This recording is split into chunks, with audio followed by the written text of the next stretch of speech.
Bonjour très chers internautes, encore une fois de plus, votre frère Renaud Boris Mbota. Je viens pour qu'on puisse aborder une question qui est très importante puisque c'est une question d'actualité et vous le savez très bien avec moi que depuis un certain temps, nous nous sommes orientés dans le sens de la Côte d'Ivoire pour regarder qu'est-ce qui se dit là-bas. Et nous avons effectivement découvert que cela fait un bon bout de temps que Gédéon de la Tétouva, tout comme d'autres codoctrinaires avec lui, sont en train de multiplier des déclarations tapageuses concernant la parole de Dieu et proclamant être le détenteur de la connaissance pure et de la vérité du christianisme, mais alors que les enseignements qui sont en train de véhiculer n'ont aucun rapport avec la foi messianique, avec la foi authentique léguée par le Mashiach aux apôtres depuis le 1er siècle. Alors nous allons aujourd'hui aborder ce numéro-ci. Mais ce numéro-ci, nous allons juste donner une réponse, c'est-à-dire que une instruction à l'endroit des Gédéons de la Tétouva, ainsi que les codoctrinaires, c'est-à-dire ceux qui voient les choses de la même manière que lui, et ont suivi les mêmes pas et marchant sur le même chemin erroné, que le Dieu créateur n'est pas Jésus. C'est ça notre sujet. Je sais que le sujet est scandaleux, mais le Dieu créateur n'est pas Jésus. Et nous allons parler à la lumière des textes bibliques, mais avant qu'on puisse revenir sur les textes bibliques et voir exactement ce que les apôtres disaient, ce que la Bible dit elle-même, ce que les apôtres ont confessé et enseigné, et jusqu'à ce que, à partir de quand est arrivée cette déviation, suivant d'abord cet extrait de Gédéon de la Tétouva, pour que nous ne soyons pas comme ceux-là qui veulent juger un homme sans l'avoir écouté. Parce que la Bible dit clairement que notre loi ne permet pas de juger un homme, de condamner un homme, de juger un homme avant de l'avoir écouté, suivant cet extrait de Gédéon de la Tétouva qui nous affirme ce que nous allons entendre. Suivant. Je suis musulman. Est-ce que Jésus est Dieu? Il dit quoi? Est-ce que Jésus est Dieu? Je dis, il est qui pour toi? Jésus, il est qui pour toi? Jésus-Christ est le Dieu créateur des cieux et de la terre. C'est lui qui t'a créé, qui a créé tous ceux qui de ta famille. Je dis, c'est Jésus-Christ, le créateur des cieux et de la terre. C'est lui qui t'a créé, c'est lui qui m'a créé. C'est lui qui a créé toute ta famille, c'est lui qui a créé toute ma famille. Jésus-Christ est le créateur de toutes choses. Voici le verset.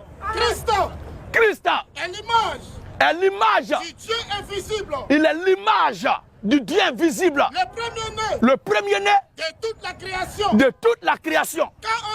Quand en lui ont été créées toutes les choses qui sont dans les cieux et sur la terre. Donc si toi tu habites sur la terre, tu as été créé en Jésus. Oui.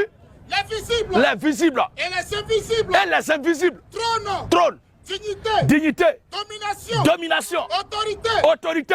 Tout a été créé. Tu as été créé par lui. Par Jésus. Et pour lui. Et tu existes parce que lui veut que tu existes.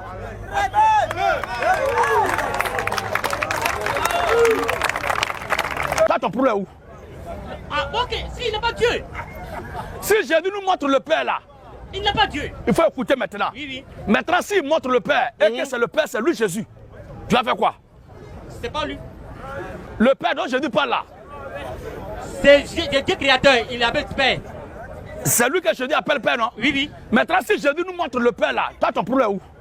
Si Jésus, on demande à Jésus de montrer le Père, puis Jésus dit que c'est lui qui est le Père, toi, tu as dit quoi? Où est le verset? Donne-moi le verset. Non, si on te montre ça, tu vas faire quoi? Donne-moi le verset, je dis, monsieur. C'est ça, il te dit là. Si elle te lit le verset, est-ce que tu vas accepter? Tu vas accepter si c'est écrit. Ok. Philippe lui dit. Seigneur, montre-nous le Père. Père créateur. C'est pas ce qu'ils ont demandé là. Montre-nous le Père. Et cela nous suffit. Et cela nous suffit. Jésus lui dit. Jésus dit à Philippe. Il y a si longtemps. Philippe voulait voir qui? Philippe voulait voir qui, frère Soyou? Le Père. Le Père, non? Oui. Maintenant, Jésus répond. Il y a si longtemps. Que je suis avec vous. Et tu ne m'as pas connu, Philippe. Voilà, c'est bon, frère.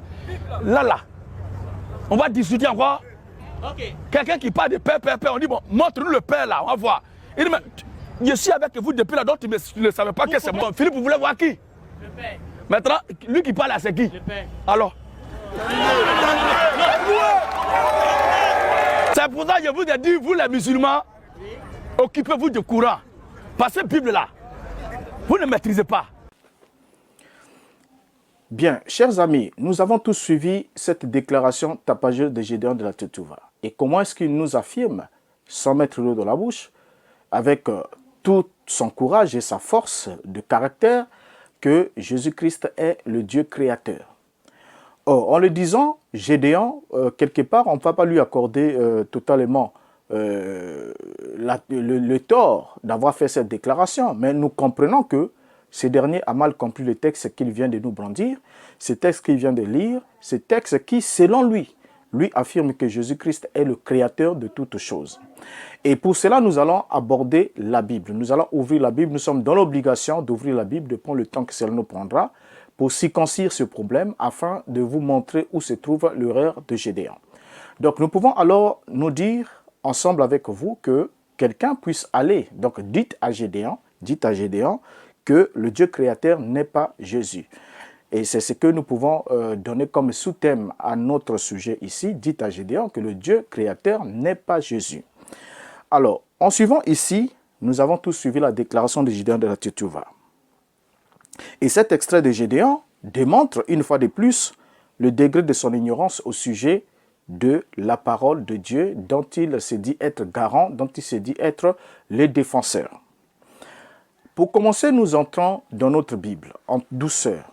Et lorsque nous entrons dans notre Bible en douceur, nous interpellons d'abord l'ange Gabriel lorsqu'il rencontre Marie, et parce que c'est lui qui donne la promesse, qui annonce la promesse du Fils à Marie, le Fils qu'elle devait concevoir, et c'est lui qui était mieux placé pour nous donner l'identité de ce Fils qui devait naître, et aussi pour nous donner quelle relation ou quel rapport ce Fils aurait-il avec le Dieu d'Israël. Alors, en lisant dans notre Bible, nous prenons d'abord Luc chapitre 1er, le verset 31 à 32. Nous lirons beaucoup, mais soyez attentifs puisque nous sommes derrière le temps et il faudra que nous plaçons les choses comme elles doivent être placées pour que cela puisse aider quelqu'un à réfléchir avant de prendre une décision. Luc chapitre 1er, le verset 31 à 32, nous lisons. « Et voici, tu deviendras enceinte et tu enfanteras un fils et tu lui donneras le nom de Jésus. Il sera grand et sera appelé fils du Très-Haut. Et le Seigneur Dieu lui donnera le trône de David, son père. » Alors, déjà là, l'identité de Yeshua est annoncée par l'ange Gabriel. Et l'ange Gabriel étant celui qui est venu apporter le grand cadeau, annoncer le grand don, le grand cadeau de Dieu à l'humanité, va aussi nous affirmer quelle est l'identité de l'enfant qui devait naître. Il nous affirme très bien, il dit à Marie que le Saint-Esprit te couvrira de son ombre. Et voilà pourquoi le saint enfant qui naîtra de toi sera appelé fils de Dieu. Et il ajoute ici qu'il sera grand, tu deviendras enceinte et tu enfanteras un fils et tu lui donneras le nom de Yeshua. Il sera grand et sera appelé fils du Très-Haut. La précision de taille lorsqu'il dit « Et le Seigneur Dieu lui donnera le trône de David, son père ». Or, partons de là, les modalistes se disent que non, lorsque dans les Écritures on fait une distinction entre le Seigneur Dieu, qui est le donateur du trône de David, à l'enfant qui devait naître, c'est juste pour montrer que le Seigneur Dieu, c'est Dieu dans la forme de l'Esprit, et que l'enfant à naître, c'est Dieu dans la forme humaine, c'est-à-dire Yeshua. Ce qui est faux, et vous allez le découvrir ici avec les Écritures, pendant que nous évoluons. Alors, lorsque Yeshua lui-même arrive, que dit-il au sujet du Créateur? Parce que ici, Gédéon de la Tetouva attribue au Seigneur, Yeshua HaMashiach, d'être le Dieu créateur de toutes choses, donc le Dieu d'Israël, le Dieu d'Abraham, d'Isaac et de Jacob. Le Dieu d'Israël, c'est Jésus, selon Gédéon de la Tetouva. Mais que va dire d'abord le Christ lui-même lorsqu'il va parler de Dieu? Comment est-ce qu'il parle de lui? Dans Marc chapitre 10, le verset 6, nous lisons. « Mais au commencement de la création, Dieu fit l'homme et la femme. » Donc ici, c'est Yeshua qui s'exprime. Or, Yeshua lui-même, en s'exprimant ici, ne dit pas au commencement de la création, j'ai fait l'homme et la femme. J'ai fait l'homme et la femme, ou j'ai créé l'homme et la femme. Mais il dit, Dieu fit l'homme et la femme. Répétons ainsi ce qui est écrit dans les textes. Alors donc, l'emploi de la troisième personne du singulier par Yeshua, parlant de Dieu, fait référence dans le discours à une personne différente du locuteur, donc c'est-à-dire celui qui parle, et du destinataire, c'est-à-dire celui à qui l'on parle. Donc, lorsqu'on utilise la troisième personne du singulier, ce sont des termes, des leçons élémentaires qui posent aujourd'hui des problèmes à certains prédicateurs, sûrement peut-être pour d'autres, pour des raisons qu'eux-mêmes savent, si ils n'ont pas bien suivi leurs leçons, leurs cours de français, c'est leur problème, mais la Bible est écrite dans une langue. Et vous le savez très bien avec moi que la Bible étant écrite dans une langue, pour que nous puissions bien saisir, bien cerner ce qui est écrit, le message que véhiculent ces documents, nous devons avoir le minimum de la connaissance au niveau de la langue de l'écriture qui a servi soit à écrire, soit à traduire. Et c'est comme ça que nous ne pouvons pas nous laisser facilement berner. Et ne vous laissez surtout pas tromper par ceux qui se disent non, pour cacher ou couvrir leur ignorance ou leur paresse spirituelle, qui se disent que non, on n'a pas besoin de la connaissance de la langue ou la connaissance des écrits pour pouvoir prêcher la parole de Dieu, parce que nous prêchons par révélation. Mais laissez-moi vous dire une chose. Paul, l'apôtre qui a écrit ces épîtres, le plus grand nombre d'épîtres constituant le Nouveau Testament, était un érudit. C'est quelqu'un qui n'écrivait pas par la main de quelqu'un d'autre, comme d'autres qui pouvaient dicter un texte à quelqu'un d'autre, un scribe écrivait de sa part, mais Paul écrivait de sa propre main. Donc il était un érudit. Et ce n'est pas pour rien que l'apôtre Pierre nous donne le bon conseil en disant que lorsque vous lisez les écrits de Paul, vous devez faire extrêmement attention parce que les gens mal affermis tordent le sens de ces paroles pour leur propre ruine. Alors donc, en lisant ici ce texte, nous devons d'abord comprendre que Yeshua, en utilisant la troisième personne du singulier, il ne le fait pas de façon banale. Vous voyez, il y a un message qu'il veut nous donner. Lorsqu'il s'adresse, il parle de Dieu, il utilise la troisième personne du singulier. Et en français, il, lui, elle, eux et elle sont des pronoms personnels de la troisième personne du singulier. Donc Yeshua, en utilisant ce terme, en disant au commencement, Dieu fit le ciel et la terre, utilisant la troisième personne du singulier, Yeshua est en train d'exprimer, de s'adresser à nous qui sommes en train de lire, ou encore à son auditoire immédiat qui était là, qu'il était distinct de celui qu'il nomme Dieu. Alors, le jour de la Pentecôte, Pierre délivra son premier sermon qu'il a prêché sous la pulsion de l'Esprit, puisqu'il venait fraîchement d'être baptisé du Saint-Esprit. Et n'oublions pas que Pierre avait reçu les clés du royaume de la part de Yeshua. Ce qui devait lier sur la terre devait être lié au ciel. Ce qui devait délier sur la terre devait être délié au ciel. En d'autres termes, ce que Pierre recevrait comme révélation, l'ultime révélation qu'il devait recevoir, ne pouvait pas être modifié parce qu'il venait d'être fraîchement rempli du Saint-Esprit. Et lorsqu'il prend la parole dans son discours du jour de la Pentecôte, qui est le tout premier discours présenté par l'apôtre Pierre après la réception du Saint-Esprit, dans Actes chapitre 2, le verset 22 jusqu'au verset 24, nous lisons l'apôtre dire ce qui suit. « Hommes israélites, écoutez ces paroles. Jésus de Nazareth, cet homme à qui Dieu a rendu témoignage devant vous par les miracles, les prodiges et les signes qu'il a opérés par lui au milieu de vous, comme vous le savez vous-même. » Verset 23. « Cet homme livré selon le dessein arrêté et selon la préscience de Dieu, vous l'avez crucifié, vous l'avez fait mourir par la main des impies. » Verset 24. « Dieu l'a ressuscité en le délivrant des liens de la mort, parce qu'il n'était pas possible qu'il fût retenu par elle. » Alors déjà là, on voit déjà ici l'apôtre Pierre qui présente Yeshua comme étant un homme. Il parle de Jésus de Nazareth, il le présente, il dit cet homme à qui Dieu a rendu témoignage devant vous par les miracles, les prodiges et les signes qu'il a opérés par lui au milieu de vous, comme vous le savez vous-même. Donc ici dans le discours de Pierre, c'est un discours qui aujourd'hui ne passerait pas pour Gédéon de la Tétouva, parce que c'est un discours qui démontrerait selon Gédéon et ses co-doctrinaires que Pierre n'avait pas la révélation. Ici Pierre établit une distinction entre l'homme Jésus de Nazareth, l'homme qui a reçu le témoignage de la part de Dieu, l'homme qui, par lequel Dieu a opéré les miracles, les prodiges et les signes. Alors, au verset 23, il nous dit, cet homme livré selon le dessein arrêté et la préscience de Dieu, vous l'avez crucifié et vous l'avez fait mourir par la main des impies. Il présente toujours l'homme, prêchant là l'humanité de Yeshua.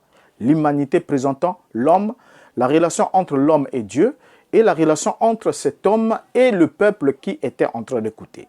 Donc ici, au verset 24, Pierre dit, Dieu l'a ressuscité en le délivrant des liens de la mort parce qu'il n'était pas possible qu'il fût retenu par elle. Donc vous voyez ici, l'apôtre Pierre présente d'abord l'homme Yeshua et dit ce que Dieu a fait pour Yeshua, il a rendu témoignage. Et malgré cela, les hommes, qu'est-ce qu'ils ont fait de Yeshua? Ils l'ont tué. Et ensuite, qu'est-ce que Dieu fait ensuite? Il revient et ressuscite Yeshua. Il y a là 3 personnages qui sont là pour nous permettre déjà de séquencer le problème, de circoncire le problème plutôt. Alors donc, lorsque on arrive au verset 32 jusqu'au verset 33, la Bible dit, c'est ce Jésus que Dieu a ressuscité. Nous en sommes tous témoins. Et au verset 33, il est dit, élevé par la droite de Dieu, il a reçu du Père le Saint-Esprit qui a été promis et il a répandu comme vous le voyez et l'entendez maintenant. Donc c'est clair ici pour l'apôtre Pierre, il y avait une distinction totale, une distinction d'être entre l'homme Jésus de Nazareth et Dieu, n'est-ce pas, qui a ressuscité Jésus d'entre les morts. L'apôtre Pierre va ajouter encore ce qui suit dans son discours. Dans Actes chapitre 3, le verset 13 jusqu'au verset 15. Lisons-le.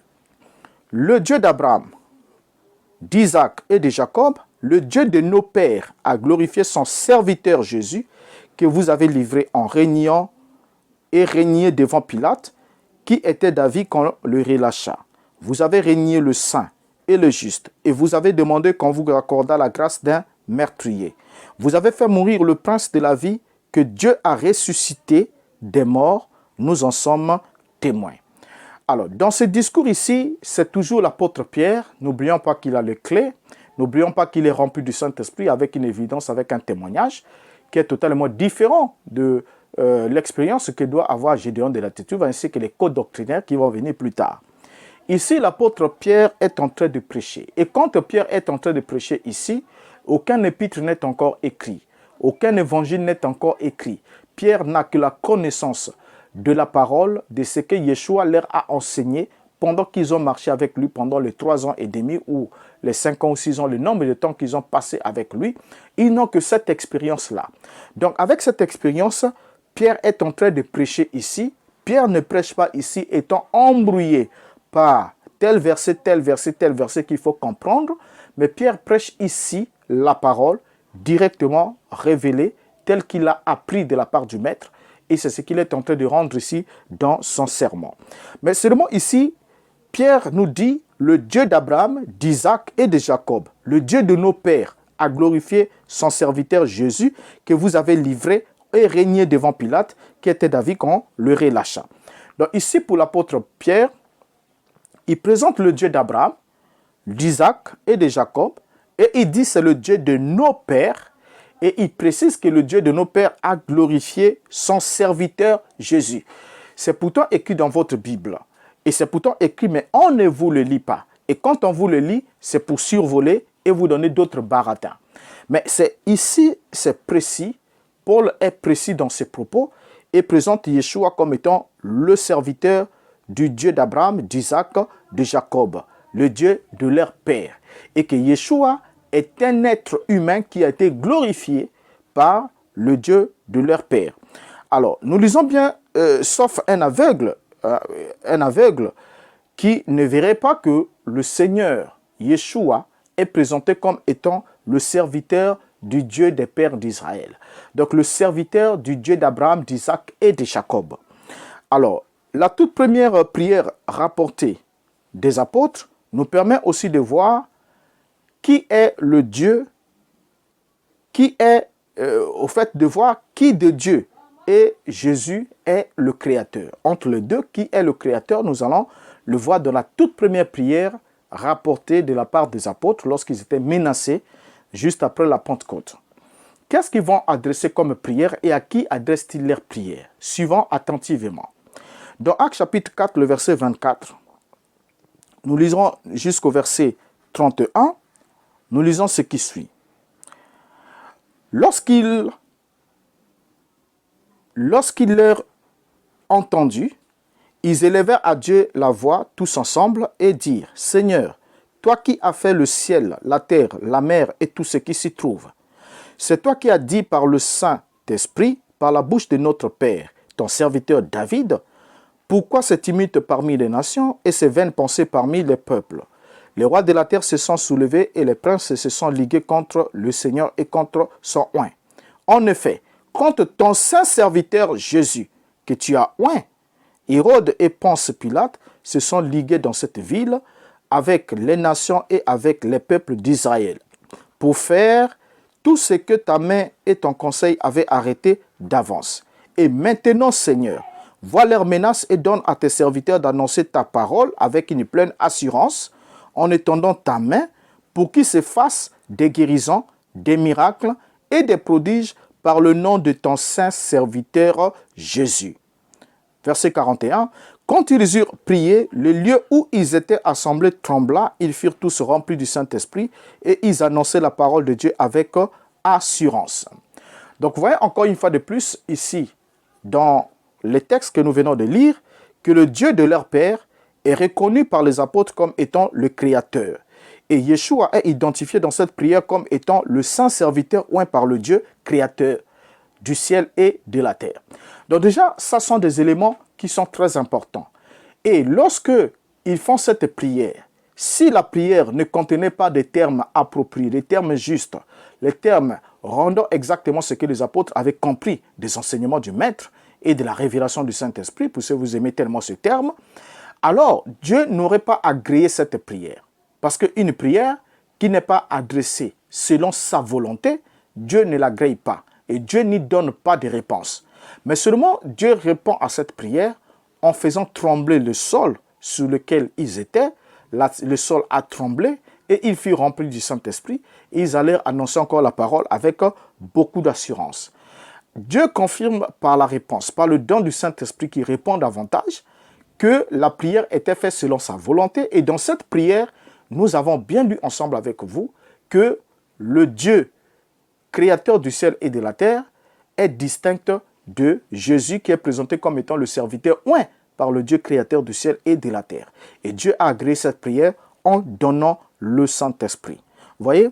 Alors lorsqu'on prend Actes chapitre 5, le verset 30, jusqu'au verset 31, on est encore avec les apôtres parce que avant qu'on arrive dans les épîtres, il faut qu'on voit exactement qu'est-ce que eux ils ont manifesté dans cet enseignement de la divinité. Qu'est-ce qu'ils avaient comme connaissance du rapport entre Dieu et Jésus? Comment est-ce qu'ils prévoyaient, comment est-ce qu'ils voyaient le personnage de Jésus qui a marché avec eux, qui a vécu avec eux, qui leur a enseigné, qui leur a dit des choses, qui ne leur a rien caché? Et comment est-ce qu'ils voyaient cette relation avec le Dieu créateur? Parce que n'oubliez pas, nous sommes en train de répondre à Gédéon de la Tétouva qui nous affirme, selon une mauvaise lecture qu'il a faite d'un texte que nous allons bien développer aussi dans ce sujet, que Jésus est le Dieu créateur de toutes choses, ce qui est totalement faux, bibliquement faux. Déjà, en évoluant ici, vous comprenez déjà.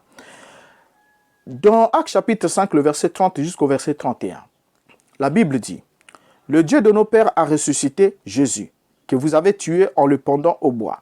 Dieu l'a élevé par sa droite comme prince et sauveur pour donner à Israël la repentance et le pardon des péchés. » Déjà là, on voit qu'il y a une distinction.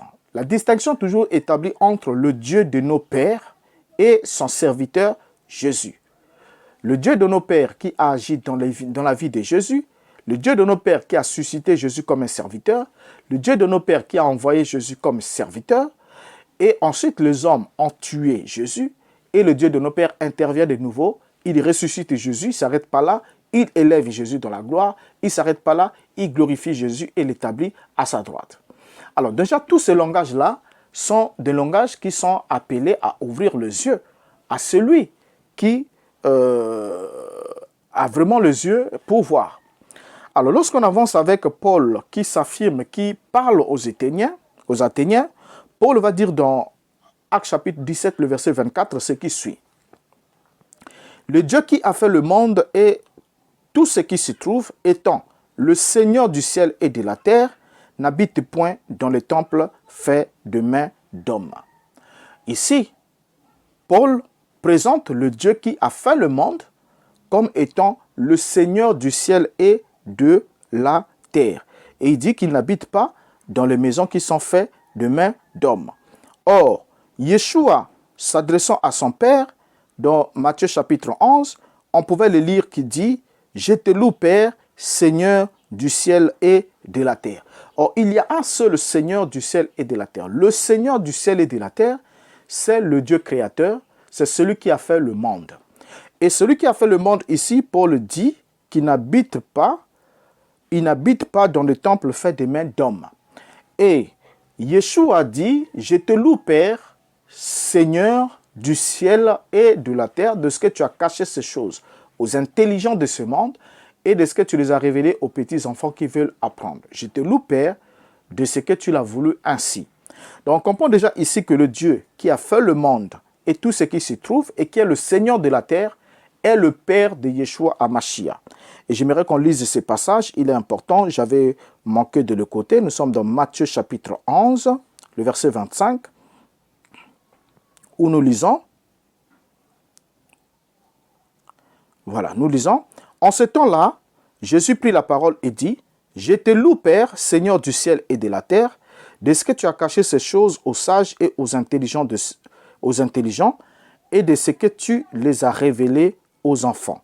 Oui, Père, je te loue de ce que tu l'as voulu ainsi. » Donc, on voit ici que dans l'expression des apôtres, il y avait une distinction d'être entre le Dieu de leur Père, qui est reconnu et proclamé comme étant le Seigneur du ciel et de la terre, le Créateur du ciel et de la terre, et qui est aussi présenté comme étant celui dont Jésus est le serviteur.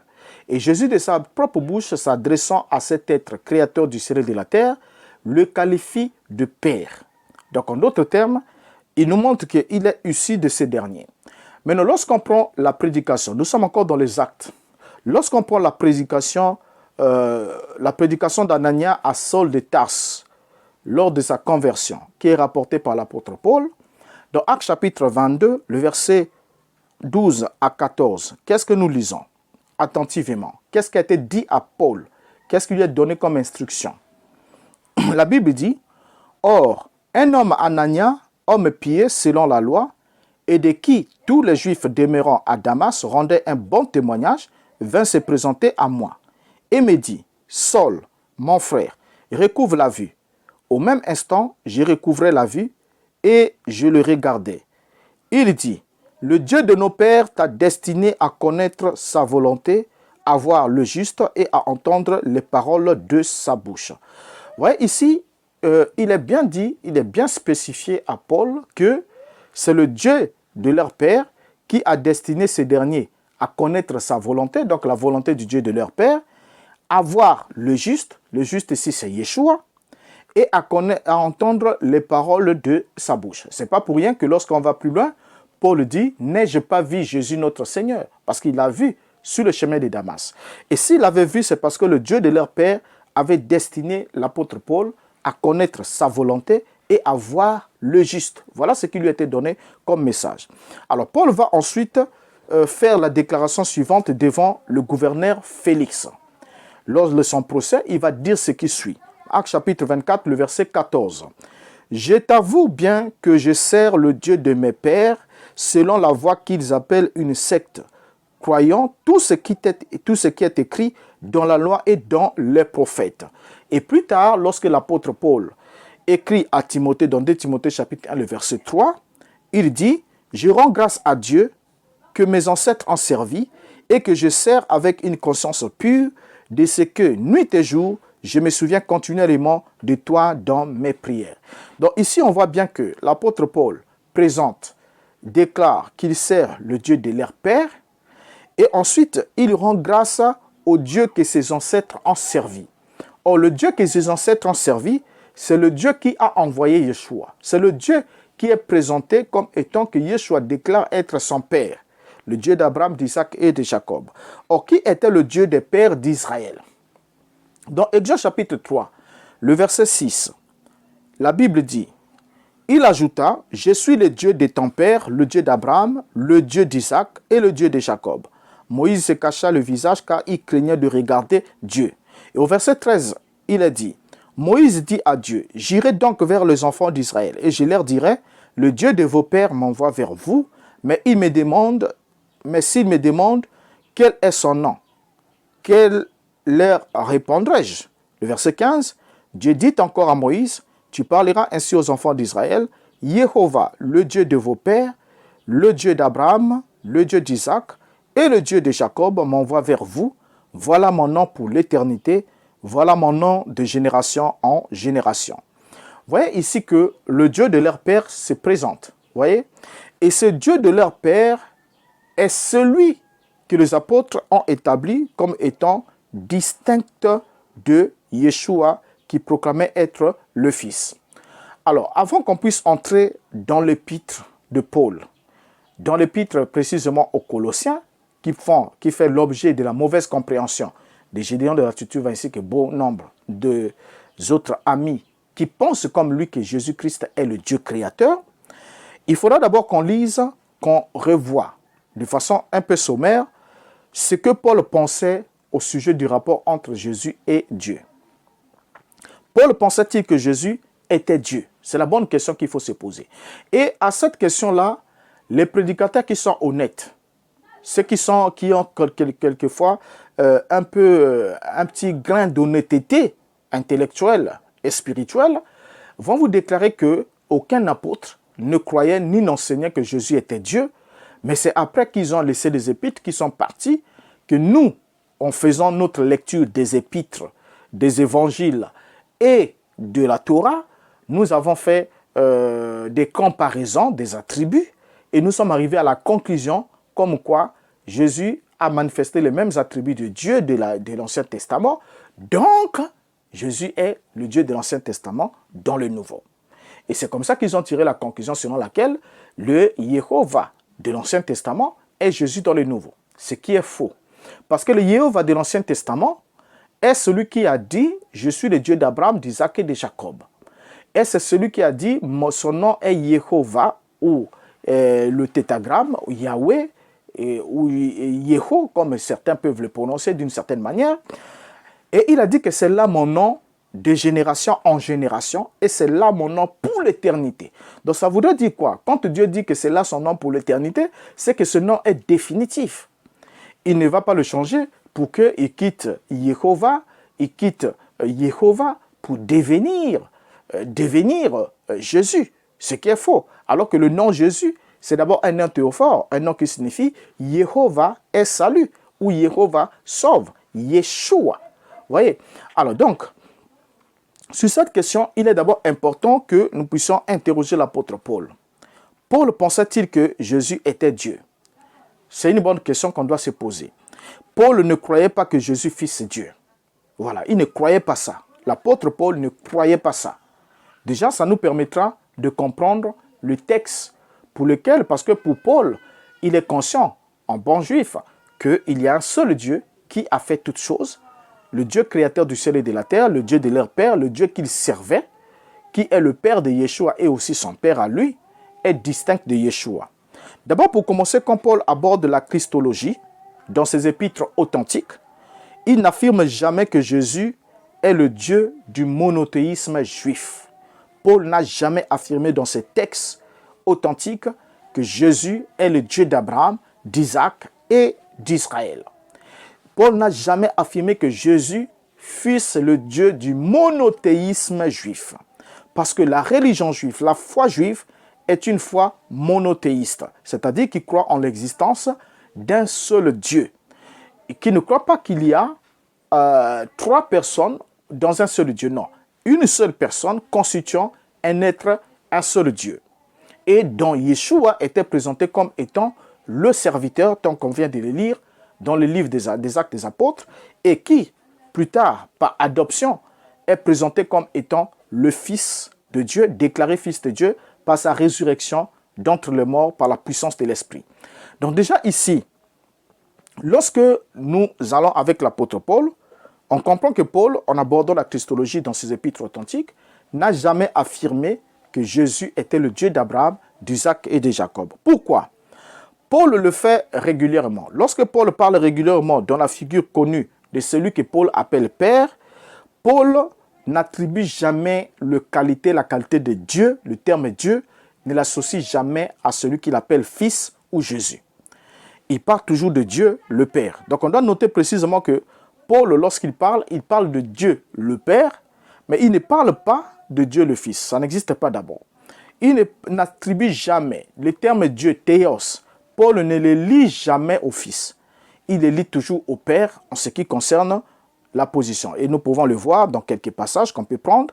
1 Thessaloniciens 1, verset 1er, il est dit « Paul et Sylvain et Timothée à l'église des Thessaloniciens, qui est en Dieu, le Père, et en Jésus-Christ, le Seigneur. Que la grâce et la paix vous soient données. » Dans Philippiens chapitre 2, le verset 11, il dit « Et que toute langue confesse que Jésus-Christ est Seigneur, à la gloire de Dieu le Père. » Galates 1, Paul apôtre non de la part des hommes, ni un homme, ni par un homme, mais par Jésus-Christ le Dieu, et par Jésus-Christ et Dieu le Père qui l'a ressuscité des morts.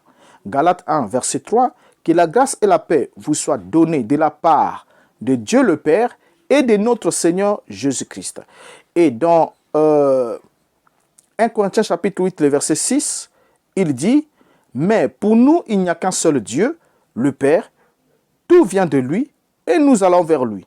Et il n'y a qu'un seul Seigneur, Jésus le Christ, tout dépend de lui, et nous dépendons de lui. » Mais jamais, Paul n'a jamais utilisé l'expression Dieu le Fils. Il a toujours parlé de Dieu le Père, mais il n'a jamais utilisé l'expression Dieu le Fils. Et bien qu'il ait fait référence au Fils dans de nombreuses déclarations, mais il n'a jamais attribué le terme Théos ou Théon à Yeshua. Alors, dans 1 Corinthiens chapitre 11, le verset 3, Paul va dire « Je veux cependant que vous sachiez ceci. Christ est le chef de tout homme, l'homme est le chef de la femme, et Dieu est le chef de Christ. » Alors, en regardant cette déclaration de Paul, lorsqu'il s'adresse aux Corinthiens, il dit « Je veux cependant que vous sachiez ceci. » Que cela soit porté à votre connaissance. Vous devrez le savoir. C'est quelque chose que vous devrez savoir. Donc, je veux à présent que vous sachiez ceci. Il exprime une volonté. Et qu'est-ce qu'ils doivent savoir? Ils doivent savoir que Christ est le chef de tout homme, nous sommes d'accord. L'homme est le chef de la femme, nous sommes d'accord. Et Dieu est le chef de Christ. Donc, on voit Paul parler de Dieu comme étant le chef de Christ. Vous voyez? Comme étant le chef de Christ. Et il compare cette autorité à la façon dont Christ est le chef de tout homme et de la même façon dont l'homme est le chef de sa femme. Alors, Paul semble établir là une sorte d'ordre hiérarchique, c'est-à-dire un ordre où nous avons Dieu au sommet, suivi de Christ, et de l'homme, ensuite la femme à la base. Alors, comment pouvez-vous comprendre que Jésus soit synonyme de Dieu, de la bouche de Paul, si Dieu est hiérarchiquement au-dessus de Jésus? Donc, hiérarchiquement, Dieu est au-dessus de Jésus. Paul l'a présenté ainsi. Il a dit qu'on doit le savoir. Donc, déjà, lorsqu'on va dans cette optique-là, on n'arrivera jamais quelque part à voir Paul en train de vouloir établir une confusion dans l'esprit de ses lecteurs. Mais évoluons. Des distinctions similaires entre Dieu et Jésus se retrouvent aussi dans 2 Corinthiens chapitre 1, le verset 3, où nous lisons « Béni soit Dieu le Père de notre Seigneur Jésus-Christ, le Père des miséricordes et le Dieu de toute consolation. » Paul est en train de bénir Dieu, le Père de notre Seigneur Jésus-Christ. Donc notre Seigneur, le mien, pas le vôtre peut-être, parce que le vôtre est Dieu, mais le mien a un Dieu qui est le Père. Et Paul dit, béni soit Dieu le Père de notre Seigneur Jésus-Christ, le Père des miséricordes et le Dieu de toute consolation. Et dans Romains chapitre 15, le verset 6, Paul ajoute, afin que tous ensemble, d'une seule bouche, vous glorifiez le Dieu et Père de notre Seigneur Jésus-Christ. Voyez? Alors, de ces versets, Paul parle du Dieu et Père de notre Seigneur Jésus-Christ, une expression presque identique qu'on peut retrouver dans 2 Corinthiens 11, le verset 31. Dieu qui est le Père du Seigneur Jésus et qui est béni éternellement, c'est que je ne mens point. Donc nous lisons ici Paul et qui nous parle de Dieu qui est le Dieu et le Père du Seigneur Jésus-Christ.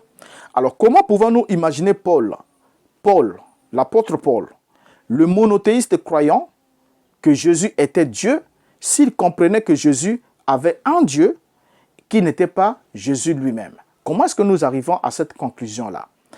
Alors, on trouve aussi d'autres exemples dans 1 Corinthiens chapitre 15, le verset 24 à 28, que je vous recommanderais de lire, puisque c'est un passage que vous connaissez pour bon nombre d'entre vous, mais que j'aimerais qu'on affiche, qu'on lise encore, pour qu'on comprenne la pensée de Paul en conclusion, avant qu'on aborde le texte à problème. Alors, 1 Corinthiens chapitre 15, le verset 24 à 28, nous lisons. Ensuite viendra la fin, quand il remettra le royaume à celui qui est Dieu et Père, après avoir détruit toute domination, toute autorité et toute puissance. Car il faut qu'il règne jusqu'à ce qu'il ait mis tous les ennemis sous ses pieds. Le dernier ennemi qui sera détruit, c'est la mort. Dieu, en effet, a tout mis sous ses pieds, mais lorsqu'il dit que tout lui a été soumis, il est évident que celui qui lui a soumis toutes choses est excepté. Et lorsque toutes choses lui auront été soumises, alors le Fils lui-même sera soumis à celui qui lui a soumis toutes choses, afin que Dieu soit tout en tous. Dans ce passage qu'on vient de lire, Paul semble dire que le règne à venir de Mashiach sera un règne temporaire et que finalement, à la fin de ce règne, Yeshua lui-même remettra le règne à Dieu et Père et lui-même se soumettra à la domination ultime de Dieu le Père. Ce qui montre encore une fois de plus sa suffisance, qu'il y a une distinction d'être entre Jésus et Dieu le Père. Donc on ne peut pas trouver dans la bouche de l'apôtre Paul une déclaration qui permettrait d'attribuer la divinité à Jésus. Ce n'est pas possible. Alors donc le Fils lui-même sera soumis à celui qui lui a soumis toutes choses. Qui lui a soumis toutes choses? C'est Dieu. Mais Dieu est excepté de cette soumission. C'est-à-dire Dieu n'est pas soumis à Yeshua.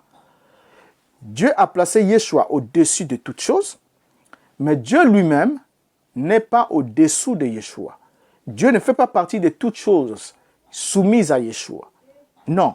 Et à la fin, quand Yeshua aurait fini d'assujettir son dernier ennemi, qui est la mort, il remettra le royaume à celui qui est Dieu et Père. Alors, de nouveau, comment pouvez-vous imaginer Paul, l'apôtre Paul? Les monothéistes croyant que Jésus est Dieu, si Jésus est censé être soumis un jour à Dieu et Père, à celui qui est Dieu et Père, qui est distinct de Jésus, bien sûr. Comment est-ce qu'on arrive à vous mettre ça dans la tête, mes chers amis? Comment est-ce qu'on arrive à le faire? Les exemples ci-dessus démontrent clairement que Paul considérait Jésus comme étant distinct du Dieu de son monothéisme juif. Donc, que ce soit pour les apôtres, tout l'ensemble des apôtres, que ce soit pour Paul qui est venu plus tard, donc 20 ou 30 ans plus tard, Jésus était distinct du Dieu du monothéisme juif dont il était le serviteur. Alors, tout ce que nous voyons autour de nous, nous savons bien à un début. Maintenant, entrons dans la notion de la création, pour les quelques minutes, parce que ça nous a permis de dresser ces toits de fond, pour que vous compreniez la pensée qu'avaient les apôtres et la lecture qu'ils avaient, le regard qu'ils avaient sur Yeshua. Or, lorsque nous prenons notre Bible, on doit comprendre que tout ce qui existe a eu un commencement. Le tout premier verset de la Bible nous affirme ce qui suit. Genèse 1, verset 1. Au commencement, Dieu créa les cieux et la terre. Maintenant, ici, on voit bien que Dieu a créé les cieux et la terre au commencement. C'est le tout premier verset de la Bible qui commence par l'acte créateur de qui? De Dieu. Et c'est Dieu, le terme Elohim, Dieu qui est distinct de Yeshua. Et c'est Dieu qui va plus tard se présenter comme étant le Dieu d'Abraham, d'Isaac et de Jacob, celui qui a fait le ciel et la terre, et celui qui a envoyé Yeshua, celui dont Yeshua s'est réclamé être le Fils et le serviteur.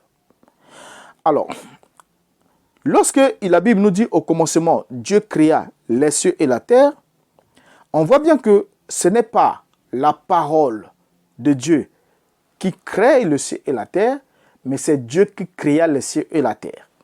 N'est-ce pas? Au commencement, Dieu créa les cieux et la terre. Créer ici signifie que Dieu a fait toutes choses à partir du néant. Il a fait le ciel et la terre et tout ce qui s'y trouve à partir du néant par le seul pouvoir de sa volonté exprimé en parole. Voilà, le seul pouvoir de sa volonté exprimé en parole. Nous soulignons que tout ce que Dieu, au fait, tout acte créateur de Dieu dans la Bible est précédé par l'expression de la parole.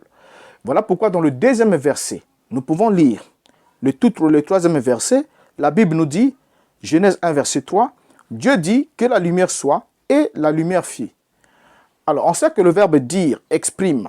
Dire signifie exprimer la pensée, les sentiments, les intentions par la parole. Donc, quand je dis, j'exprime mes pensées, j'exprime ma volonté, j'exprime mes sentiments par les paroles. Alors, quand Dieu s'exprime, il libère alors la puissance créatrice par la parole. Et c'est pour cette raison que lorsqu'on lit dans le psaume 33, le verset 6, la Bible nous dit « Les cieux ont été faits par la parole de l'Éternel et toute leur armée par le souffle de sa bouche. » Soyez tranquilles, ça devient alors très sérieux. Les cieux ont été faits. Seulement, lorsqu'on lit cette phrase-là, on se rend compte que bon nombre aussi vont à la dérive. La phrase ici est à la voix passive. C'est important. Ce n'est pas pour rien que quand on était à l'école, lorsqu'on nous disait, on nous parlait, lorsqu'on étudiait au niveau de la grammaire, et lorsqu'on nous parlait des phrases qui étaient à la voix active, à la voix passive, c'était important parce qu'ils savaient que nous allons rencontrer des textes que nous aurons à déchiffrer, nous allons rencontrer des textes que nous aurons à lire. Donc la compréhension, la bonne orientation de la compréhension d'un texte dépend aussi de notre bagage en connaissance du fonctionnement d'une langue. Sinon, nous pouvons facilement faire dire à l'auteur ce que l'auteur n'a pas dit et nous courons avec ça, alors que l'auteur n'a pas dit ce que nous avons semblé avoir compris. Vous voyez? Alors, déjà dans cette phrase, dans ce verset, quand il a dit « Les cieux ont été faits par la parole de l'Éternel », les cieux ont été faits, cette phrase-là, cette proposition est dans la voix passive. Je m'adresse là au monde entier, devant les sachants, les connaissants, les sachants de la langue. Je connais en partie, mais il y en a d'autres qui connaissent mieux cela, qui sont des grands professeurs de la langue française, ainsi de suite, qui comprennent bien ces choses-là, que cette séquence, les cieux ont été faits, est une phrase qui est à la voix passive. Et lorsqu'on parle de la voix passive est une forme grammaticale où le sujet subit l'action au lieu de la faire. Donc le sujet mentionné subit l'action, mais le sujet ne fait pas l'action lorsqu'on est dans la voix passive. Je vous donne un exemple. Exemple. De la voix active, on pourrait dire « Le Père présente les épreuves ». Le Père présente les épreuves. Ou encore « Le Maître présente les épreuves ». Là, nous sommes dans une voix active. Parce que le maître est le sujet qui fait l'action. Il fait quoi? Il présente les épreuves. Mais lorsqu'on prend la voix passive de cette même expression, de cette phrase, nous aurons alors « Les épreuves sont présentées par le maître ». Là, on a la voix passive. Les épreuves qui devient le sujet n'est plus, au fait, ne fait pas l'action, mais subit l'action. Les épreuves ont été présentées par le maître ou les épreuves sont présentées par le maître. Vous voyez?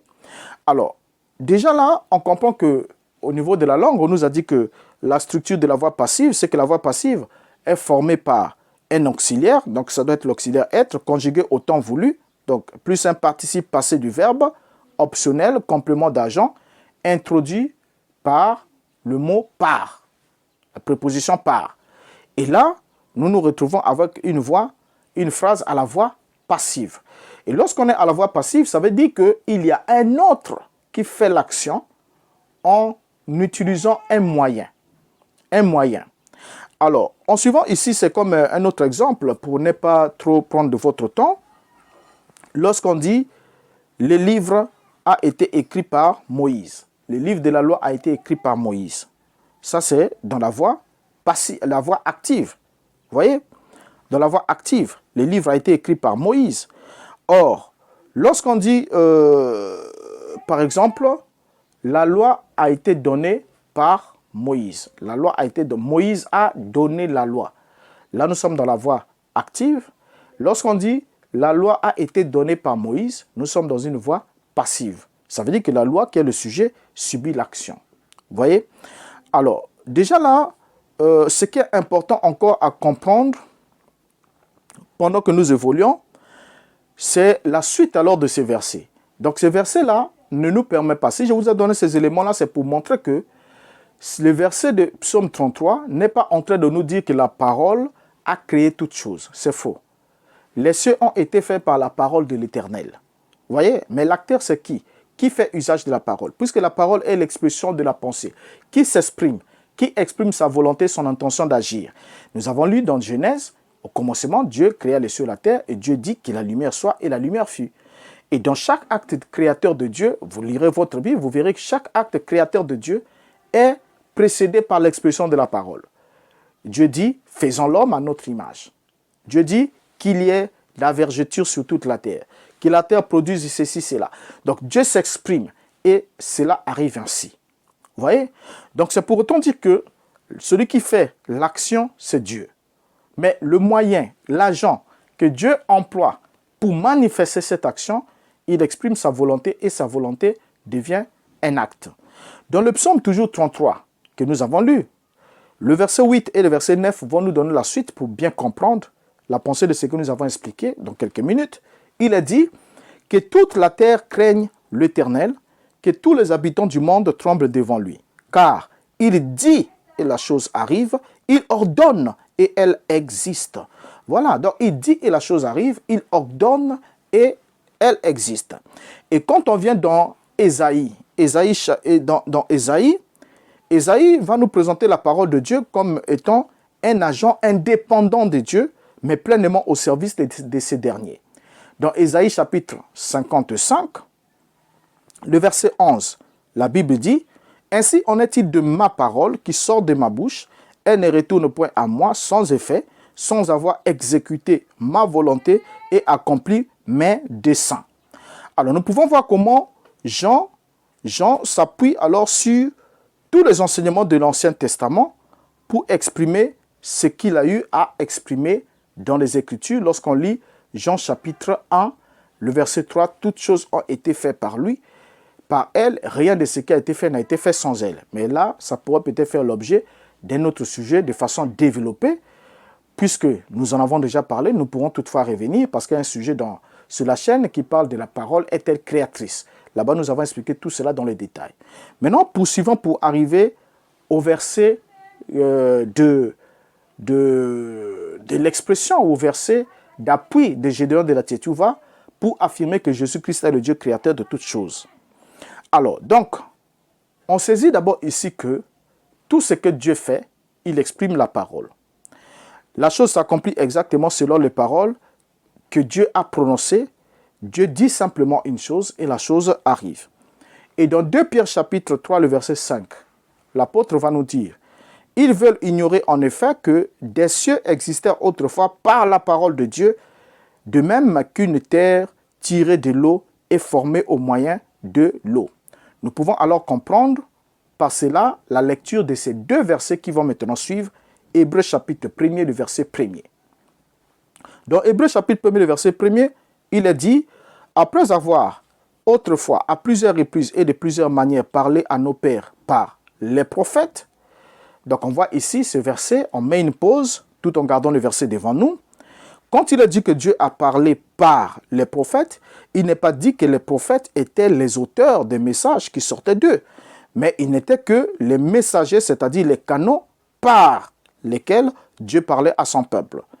Et la suite nous dit, Hébreux chapitre 1er, verset 2, « Dieu dans ces derniers temps nous a parlé par le Fils, qu'il a établi héritier de toutes choses, par lequel il a aussi créé le monde. » Alors déjà là, dans le deuxième verset, nous voyons qu'il y a trois actions de Dieu exprimées dans ce verset.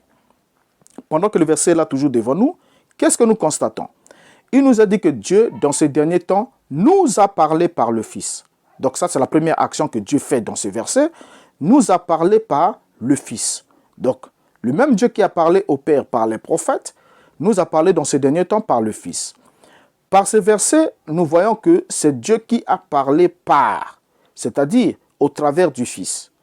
Le Fils n'était que le messager, alors que Dieu était l'auteur du message que ce dernier avait délivré.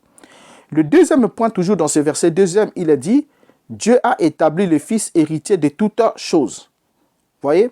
Donc après avoir parlé de ces derniers, il a établi ensuite héritier de toutes choses. La logique est claire.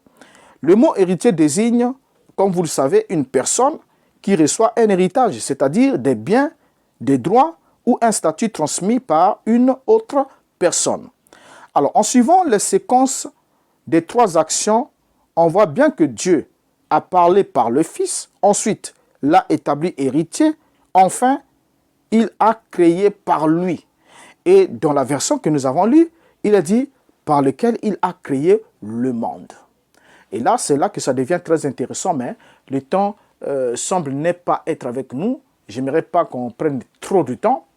Je crains qu'on puisse revenir, puisque là, ça devient sérieux, puisqu'on n'a même pas encore touché le verset sur lequel s'est appuyé Gédéon de la Tituva. Donc déjà ici, on comprend que Dieu fait 3 choses dans le deuxième verset. 1. Dieu parle par le Fils. Dieu établit le Fils héritier de toutes choses. Et 3. Par lequel il a aussi créé, on dit le monde. Je ne suis pas d'accord si je dis on dit le monde.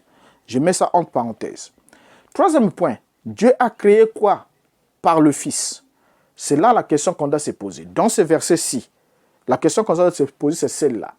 Puisque il a parlé par le Fils, le monde existe déjà, il a établi le Fils héritier de toutes choses, ça veut dire que toutes choses existent déjà. Donc, le Fils ne pouvait pas être établi héritier des choses qui n'existaient pas encore. Non, ce n'est pas possible. Et parce que quand on parle aussi l'héritage, à moins que, comme certains ont déjà dit qu'on doit faire fi des règles de la langue, ça c'est leur problème. Mais avant qu'on parle de l'héritage, un héritier désigne une personne qui reçoit un héritage. Ça veut dire qu'il reçoit de façon, par droit de succession. Qui reçoit un héritage, c'est-à-dire il reçoit des biens, ou il reçoit des droits, ou bien il reçoit un statut qui lui est transmis par une autre personne.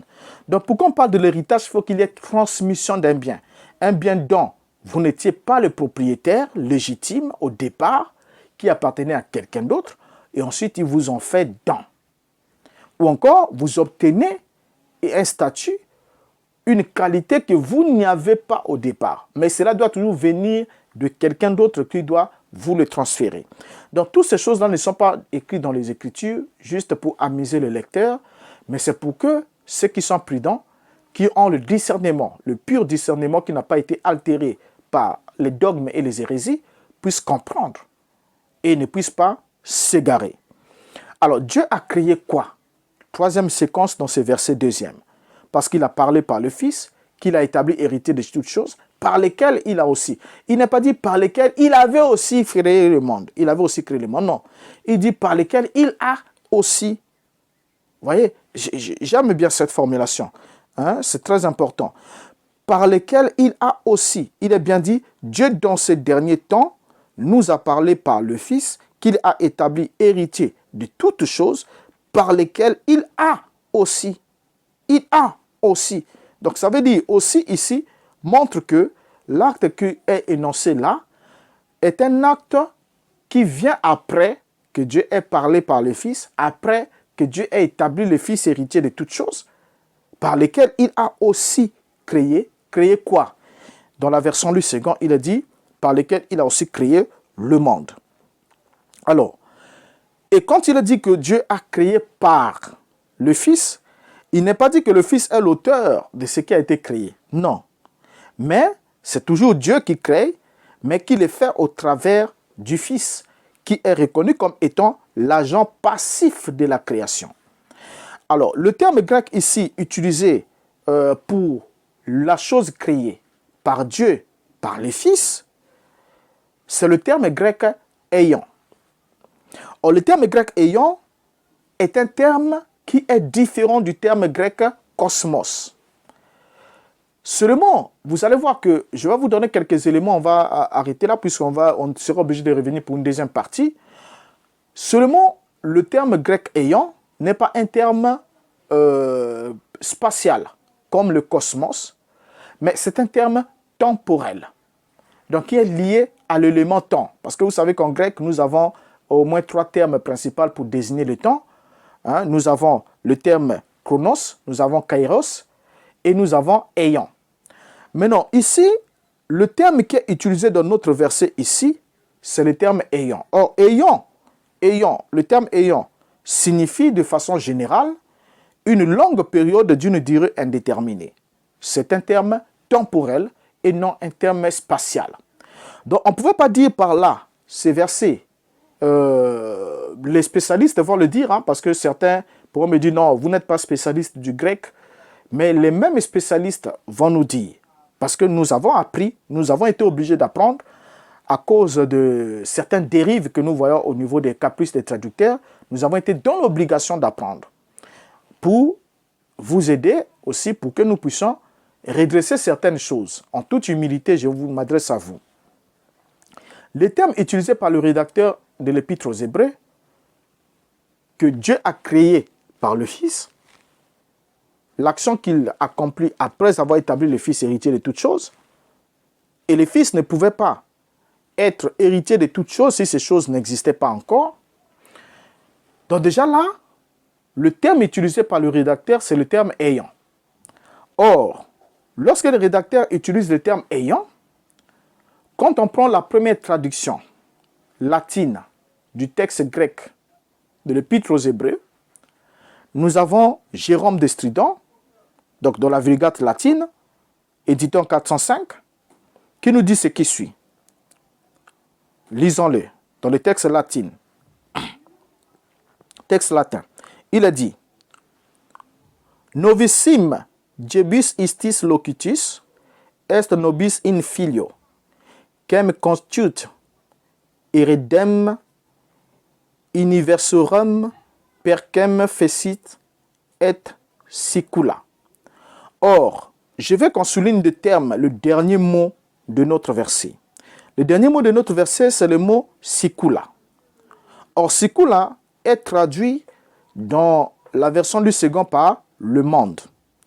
Mais seulement dans la traduction Martin, par exemple, éditée en l'an 1744, nous lisons « Nous a parlé en ces derniers jours par son Fils, qu'il a établi héritier de toutes choses et par lequel il a fait les siècles. » Vous voyez déjà, ça commence à devenir autre chose. Là, nous étions en 1744 dans la traduction David Martin.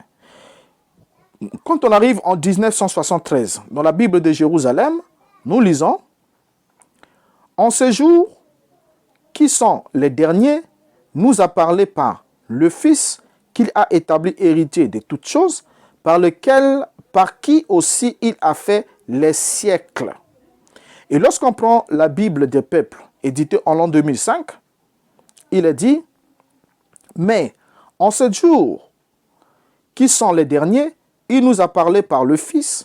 C'est par lui que Dieu a disposé les temps de la création et c'est lui que Dieu a fait l'héritier de toutes choses. » Et lorsqu'on prend la traduction littérale Alain Dumont, éditée en 2015, c'est une traduction littérale, c'est-à-dire qu'il ne voit pas les caprices de tournure et tout ça là, mais qui donne littéralement le mot à mot du texte grec.